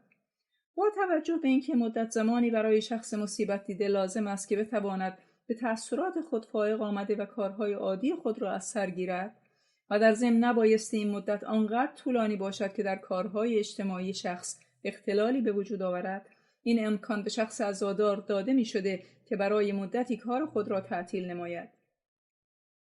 این امر با گذشت زمان به صورت یک رسم اجتماعی در آمده و الزام به دنبال روی از آن باعث شده که حتی اگر از دست رفتن کسی باعث ایجاد غم و اندوه نیز نشود، مردم همان کارها و رفتارهایی را در پیش می‌گیرند که در صورت وارد شدن غم و اندوه فراوان انجام می‌دادند. به عبارت دیگر، برای اینکه دوستان، بستگان و همسایگان ما را به سنگدلی و بی‌محبتی متهم نکنند، با تعطیل کار، پوشیدن لباس سیاه و نرسیدن به وضع ظاهری خود تظاهر به تعلمی می‌کنیم که وجود ندارد. شاید بتوان گفت از ترس قضاوت مردم عشق را به مضحکه می‌گیریم. هدیه نشان محبت یا معیار تشخص. این رسم بسیار پسندیده است که آشنایان، دوستان و افراد خانواده عروس و داماد و هر کس که با آنها علاقه‌ای دارد در شروع زندگی تازه آنان را اگر احتیاج مادی داشته باشند کمک کند. اما این عمل نیکو نیز مانند بسیاری دیگر از رسوم ما به تدریج از محتوای اصلی خویش خالی و جای خود را به نمایش، تظاهر و بده و بستان داده است. برای مثال، امروزه در بسیاری از خانواده‌ها رسم است که در سر سفره عقد با صدای بلندی که همه مدعوین بشنوند نام شخص هدیه دهنده را میبرند و هدیه او را به همه نشان داده و بعد یکی از اقوام نزدیک عروس آنها را جمع می‌کند. هرچه هدیه گرانتر باشد، نشان دارندگی و همچنین علاقه بیشتر او به زوج جوان قلمداد می‌گردد. هرچند در بیشتر موارد این محبت‌ها از هر کسی که باشد غیر از والدین عروس و داماد به نحوی جبران خواهد شد، اما این نمایش نه تنها باعث شرمندگی کسانی می شود که امکانات مالیشان در حد نمایش و شدت علاقهشان نیست، بلکه گاه آنها را مجبور خواهد کرد که با تحمل بار مالی فراوان بر دوش خود و خانوادهشان از قافله عقب نمانده و آبروی خود را حفظ و علاقه خود را به زوج جوان نشان دهند. آیا به راستی نمیتوان محبت را در خفا ابراز نمود؟ محبت و سخاوت واقعی چه نیازی به این همه نمایش و سر و صدا دارد؟ آیا زیباتر و انسانی‌تر نخواهد بود اگر این محبت‌ها به گونه‌ای ابراز شود که فشار مادی یا روحی کمتری بر دیگران وارد کند؟ وقتی خانم خارجی که در ایران مدتی مهمان ما بود یک عدد دستمال آشپزخانه به من هدیه داد، نه تنها به من شدیداً برخورد، بلکه این عمل او تمامی افراد خانواده را نیز انگشت به دهان و متحیر ساخت. همگی ما این عمل را تأییدی گرفتیم بر آنچه که قبلا از غربی‌ها شنیده بودیم، یعنی مادی بودن آنها در مقابل دست و دلبازی خودمان. مدت کوتاهی پس از اقامتمان در استرالیا، فرزندانم اجباراً در کلاس‌های آموزش زبان انگلیسی و آشنایی با فرهنگ استرالیا شرکت کردند. یکی از موضوعات مطرح شده در این کلاس‌ها چگونگی هدیه دادن و گرفتن در این کشور بود. با آنها گفته شد هدیه گران قیمت در این کشور در بین مردم عادی چندان مرسوم نیست. دادن هدیه به خصوص به افرادی که در رابطه کاری با شما هستند ممکن است رشوه محسوب شود و برای هر دو طرف به خصوص شخص گیرنده مجازات قانونی در پی داشته باشد، چرا که معمولاً به مفهوم انتظار انجام کاری غیر قانونی از پذیرنده هدیه است.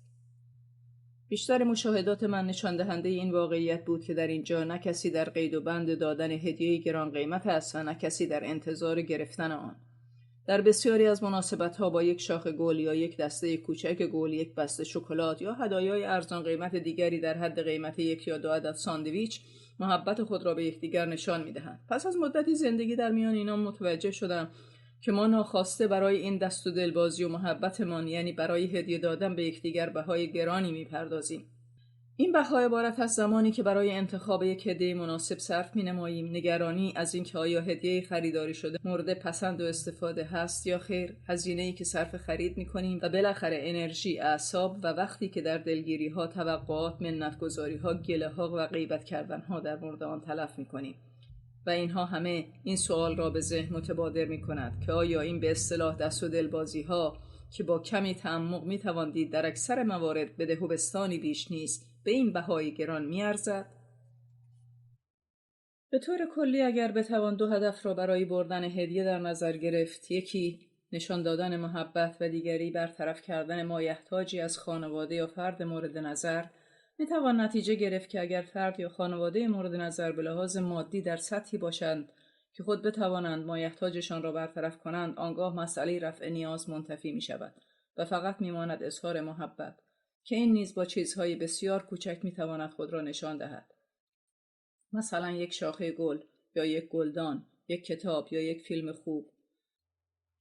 اما به نظر می رسد بردن هدیه برای بعضی از ما دلایل دیگری دارد که ما را در دام خود اسیر کردند. یکی رابطه قیمت هدیه با شخصیت، آبرو و بزرگی ما. دومی رابطه این قیمت با میزان علاقه یا احترام ما به گیرنده هدیه. این احترام نیز با کیستی و چیستی او و رابطه‌ای که با ما دارد مشخص می‌گردد. اگر توجه کرده باشید ما حتی در بردن هدیه برای تولد بچه‌ها بیش از آن که به فکر شاد کردن آنان باشیم که با هر چیز تازه و کوچکی خوشحال می‌شوند و توجهی به قیمت آنها ندارند، نگران رضایت و قضاوت والدین آنها و حفظ آبروی خود در مقابل آنها و جمع مهمانانیم. یعنی در انتخاب و بردن هدیه تولد برای کودکان به گونه‌ای غیر آشکار برای خود کسب تشخص کرده و با والدین آنها بده و بستان می‌کنیم. نه غربی و نه شرقی. زندگی امروزه ما به خصوص در شهرهای بزرگ نه دیگر کاملا سنتی است و نه کاملا مدرن، بلکه ممزوجی است از این دو و همین باعث به وجود آمدن مشکلاتی برای ما می‌شود. بسیاری از پدیده‌های غربی که خواسته یا ناخواسته به جامعه ما وارد یا اقتباس شده‌اند، با بعضی از آداب و عادات ما همخوانی ندارند و ما اگر نخواهیم یکی از این دو را کنار بگذاریم، بایستی عوارض نامطلوب و فشارهای حاصل از این ناسازگاری را تحمل کنیم.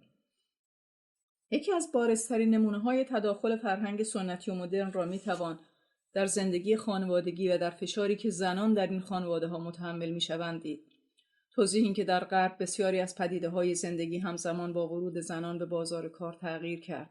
کمتر شدن تعداد فرزندان، ایجاد مهد کودک‌ها، اختراع وسایلی که زنان را در کارهای خانه‌داری و بچه‌داری کمک می‌کند، همراهی و کمک مردان در کارهای خانه، تغییر کردن غذاها از نوع سنتیان به انواع ساده‌تری چون استیک و همبرگر و ایجاد رستوران‌های متعدد، همه موجب کاهش فشار بر دوش زنانی شد که روزانه 8 ساعت در خارج از خانه به کار مشغول بودند. در چنین شرایطی طبیعتاً خانواده‌ها فقط 2 روز آخر هفته را فرصت داشتند که به کارهای عقب مانده زندگی خیش برسند و اگر وقتی برایشان می‌ماند به خانواده و دوستان نزدیک خود اختصاص می‌دادند. بنابراین دیگر وقت و حوصله چندانی برای معاشرت‌های گسترده فامیلی و دید و بازدیدهای سنتی به شکل قبل باقی نمی‌ماند. در این راستا بود که آداب و رسوم دست پاگیر به تدریج کنار گذاشته شد و به همین خاطر فشار چندانی بر زنان و نهایتاً خانواده‌ها در غرب وارد نگردید. مشکل بسیاری از خانواده‌ها در شرق ناشی از تقلید نیمبند آنان از غرب است، بدین معنا که زنان شرقی مانند زنان غربی به کار بیرون از خانه می‌پردازند، اما نه تنها از امکانات رفاهی گسترده زنان شاغل در غرب برخوردار نیستند، بلکه می‌خواهند زندگی به روش مادران خیش را همچنان ادامه دهند، یعنی معاشرت‌های گسترده فامیلی را حفظ کرده، مهمانی‌های بزرگ برگزار کنند و از مهمانانشان نیز با غذاهای سنتی مانند آش رشته و قرمه سبزی و دلمه که لازمه آن داشتن وقت زیاد است پذیرایی نمایند، گاهی نیز مربا، کمپوت، رب، ترشی، لواشک آلو و بقیه مایحتاج زندگی را به روش پیشینیان خود تهیه کنند. طبیعتاً تحمل این همه فشار بر زنان که به نظر می‌رسد قسمت اعظم آن را خود بر خود تحمیل می‌کنند به نارضایتی آنان می‌انجامد و ناخرسندی آنان منجر به ناخشنودی تمامی افراد خانواده و در نهایت کل جامعه می‌گردد. مسلماً تحت چنین شرایطی نه زنان باید از خود انتظار خلاقیت و شکوفایی در زمینه‌های علمی، ادبی، هنری و اجتماعی داشته باشند و نه جامعه از آنان. در جهت آسایش بیشتر خود و خانواده میتوان معاشرت‌های غیر ضروری و تحمیلی را کاهش داده و در رفت و آمدهای ضروری سادگی را جایگزین تکلفات کرد. همزیستی در فقر. قبل از مسافرت به خارج از کشور یکی از دوستان ما را به منزلش دعوت کرد. در آنجا به غیر از ما و چند نفر دیگر از دوستان خانمی خارجی نیز حضور داشت. هنگامی که او مشاهده نمود خانم صاحب خانه با همسر 3 فرزند و مادرش با هم زندگی می‌کنند، گفت که در غرب کمتر چنین صحنه‌هایی به چشم می‌خورد. سپس شروع به انتقاد از جامعه خودشان کرد و اظهار داشت که چگونه فردگرایی اثرات سوء خود را بر اخلاق خانواده و اجتماع غرب گذاشته است و به همه ما توصیه کرد که قدر این با هم بودنها را بدانیم. هنگامی که من اظهارات این خانم خارجی را برای خانم میزبان ترجمه کردم، او چنین گفت: نمیدانم در غرب چه می‌گذرد، ولی فکر می‌کنم که اگر پدر من 15 سال بزرگتر از مادرم نبود، شاید مادرم اکنون زنی بیوه و تنها نبود و اگر مادر من از نظر اقتصادی تأمین بود و سرپناهی نیز برای خویش می‌داشت، به طور حتم ترجیح می‌داد در خانه خودش زندگی کند و از آزادی‌های فردی خود در 4 دیوار خانه‌اش لذت ببرد. و اگر مادر من دوستانی برای خودش داشت و می‌توانست با آنها به سیر و سفر برود و اگر مطمئن بود که در حالت اضطرار و بیماری افراد یا سازمان‌های مراقبت از او را به عهده می‌گیرند، راضی نمی‌شد در خانه کوچک و تنگ من پناه گیرد و من نیز مجبور نبودم همه افراد خانواده به خصوص بچه‌ها را که نیاز به بازی و جست و خیز دارند در قید مراعات حال او قرار دهم. خانم شاغل دیگری که در جمع ما بود گفت مادر من هیچ کدام از این مشکلات را ندارد، اما بیشتر اوقات به خاطر کمک به من و نگهداری از فرزندانم مجبور از خانه و زندگی خود و به خصوص پدرم را که نیاز به مراقبت دارد تنها بگذارد و به یاری من بیاید. بعدها که به غرب آمدم دیدم که حق با آن خانم خارجی است و دیگر 3 نسل در زیر یک سقف جمع نمی‌شوند. اما علت آن چیزی نیست جز عدم نیاز وافر آنان به یکدیگر. این عدم نیاز فاصله ایجاد می‌کند و این به نوبه خود می‌تواند تدریجاً به سست شدن ارتباطات عاطفی بیانجامد. طبیعتاً وقتی مهد کودک‌ها فراوان است و معلمان با تجربه به آموزش کودکان می‌پردازند، دیگر کمتر کسی لزومی به این می‌بیند که فرزندش را به مادر بزرگ سپرده و آرامش و آسایش را از او سلب کند. از طرف دیگر زندگی مادران و پدران نیز در این کشورها معمولاً با بزرگ کردن و به سر و سامان رساندن فرزندان پایان نمی‌گیرد، بلکه با مطالعه، مسافرت، ورزش، تحصیل، گردش و کار همان گونه که قبل از داشتن فرزندان و در خلال آن ادامه داشت ادامه می‌یابد. در شرایطی نیست که والدین بزرگ کار چندانی برای زندگی خود نداشته باشند و تمایل خود را برای نگهداری از نوه‌های خویش نشان دهند، این کار در صورت رضایت فرزندانشان با آنها محول می‌شود. آنها نیز مانند ما این کار را با بردن فرزندانشان به خانه مادر و پدر بزرگ یا با آوردن پدر و مادر بزرگ به خانه خودشان انجام می‌دهند. آنها که از وضع مادی بهتری برخوردارند، ساختمان کوچکی در بخشی از حیاط منزل خود می‌سازند که گرانی فلت نام دارد. این ساختمان مجهز به تمامی وسایل و امکانات لازم برای زندگی است و از آن هم برای والدین در صورتی که بخواهند نوه‌هایشان را نگه دارند و هم برای اینکه والدینشان در زمان پیری تحت مراقبت آنها باشند استفاده می‌شود و بدین ترتیب با حفظ استقلال خود از کمک‌های متقابل یکدیگر برخوردار و از در جوار هم بودن لذت می‌برند. قوانین نانوشته، زنجیرهای نامرئی. اگر توجه کرده باشید بسیاری از ما وقتی با یک یا چند خانواده دوستان صمیمی میشویم معمولا یکدیگر را در جریان زندگی هم قرار میدهیم و این کار را بر اساس یک قرارداد نانوشته اما از پیش تعیین شده بر خود فرض میدانیم، بدون اینکه از قبل با یکدیگر در مورد آن صحبت کرده و به توافق رسیده باشیم. برای مثال اگر معامله میکنیم یا ازدواجی در خانواده در شرف وقوع است، اطلاع دادن به یکدیگر از واجبات است و عدم اطلاع اگر به قطع رابطه نینجامد سبب دلگیری و گاه آزردگی‌های شدید می‌شود. علاوه بر تمام اینها انتظار داریم دوست ما دشمن ما را دشمن خود و سایر دوستان ما را دوست خود بداند. گاهی حتی مخالفت مشترکمان با افراد پایه دوستیمان می‌شود و بالاخره تا آنجا پیش می‌رویم که اگر بفهمیم دوست ما با کسی که با ما میانه خوبی ندارد رفیق است، احساس می‌کنیم به ما خیانت شده است. احوال پرسی تلفنی از دوستان جزء وظایف است و بسیاری از اوقات نه به خواست دلمان که در جهت برآوردن توقع یکدیگر و نهایتاً از ترس دلگیری آنان. این قراردادهای اجتماعی که بهتر است نام قل و زنجیرهای نامرئی به آنها بدهیم، موقعی که از کشور خویش خارج نشده ایم مانند آیه‌های منزلی هستند که بدون چون و چرا کردن در آنها خود را در قید انجام آنها می‌بینیم. اما وقتی به کشورهای آزاد وارد می‌شویم و مشاهده می‌کنیم که می‌توان صمیمی و نزدیک بود بدون اینکه باعث سلب آزادی و کتمان عقیده و پنهان کردن باورها از یکدیگر شد، می‌توان هر ماجرای شخصی را به دوستان نگفت و نگران آزردگی آنها نشد، می‌توان با یکدیگر ساعات خوشی داشت و باید و نبایدها را بر هم تحمیل نکرد، در میابیم که چه فشاری را در طول زندگی برای یکدیگر تحمیل کرده ایم و میکنیم. هرچند این پدیده نیز یکی از وجوه فرهنگ جمعی یا قومی و قبیلگی در بین ماست، اما به نظر میرسد که با آگاهی و به تدریج میتوانیم فشارها را بر یکدیگر کاهش داد. روی سخنم در اینجا نیز بیشتر با زنان است که با نکته‌بینی، حساسیت، زودرنجی و خصوصیات دیگری که زاده شرایط محیطی حاکم بر جامعه ماست، فشارهای بیشتری را بر یکدیگر تحمیل کرده و آسایش و آرامش را از همدیگر و به دنبال آن از خانواده‌های خود سلب می‌نمایند. بیاییم با آگاهی و درایت قل و زنجیرهایی را که قراردادهای نانوشته اجتماعی بر پای روح و روان ما بسته است، به جای محکم‌تر کردن به تدریج باز کنیم و ذهن و فکر و وقتمان را به مسائل ارزشمندتر و سازنده‌تری معطوف کنیم و با این عمل قدمی در راه بهبود و سالمسازی جامعه خویش برداریم. قوانین نانوشته و مشکلات زناشویی. قوانین غیر مکتوب اجتماعی منشأ بسیاری از اختلافات بین زنان و شوهران است.